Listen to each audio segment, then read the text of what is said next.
Nanindigan ng dating beauty queen at ngayon ay host ng Peanut Gallery Media Network o PGMN na si CJ Hiro na wala itong kinalaman sa tangka umanong pangingikil kay dating House Speaker Martin Romualdez. Ito'y sa gitna ng pagkakadawit sa kanya bilang persons of interest sa affidavit ng aid ng dating speaker.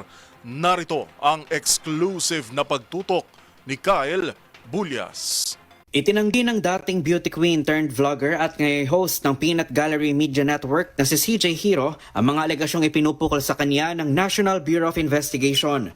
Kaugnay ito ng kanyang pagiging person of interest sa umano'y tangkang pangingikil na aabot sa 350 million pesos kay dating House Speaker Martin Romualdez. Una nang sinabi ni NBI Director Melvin Matibag na wala si Hiro nung isagawang entrapment operation kung saan naaresto ang founder ng PGMN na si Franco Mabanta at apat na iba pa. Pero kasama umano si Hiro sa complaint affidavit ng longtime aide ni Romualdez sa si Noah Nocon kaya ipatatawag din siya ng NBI.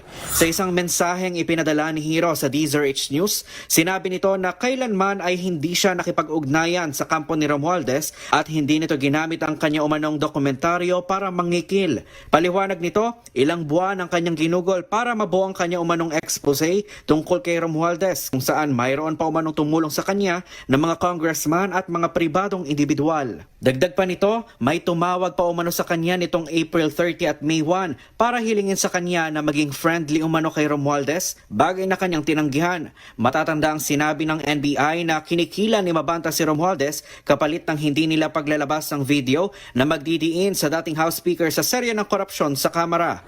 Batay naman sa statement na inilabas ng PGMN, iginiit nilang walang nangyaring extortion at si Romualdez umano ang nasa likod ng pagpapaaresto sa kanila na tinawag nilang set-up. Sabi ng PGMN, ginawa ito ni Romualdez upang patahimikin sila at para hindi mailabas ang umano'y 90-minute expose kay Romualdez. Sa ngayon, sinabi ng abogado ng kampo ni Mabanta at Hiro na si Attorney Bernice Piñolo Rodriguez na wala pang natatanggap na sabina si Hiro. Kasado rin ngayong araw na magpiyansa sina Mabanta pero tumanggi na magbigay ng impormasyon ng kanilang kampo kung magkano ang itinakda para sa kanilang kasong robbery extortion. Para sa MBC TV Network News, ito si Kyle Bulyas ang DZRH, una sa Pilipinas, una sa Pilipino.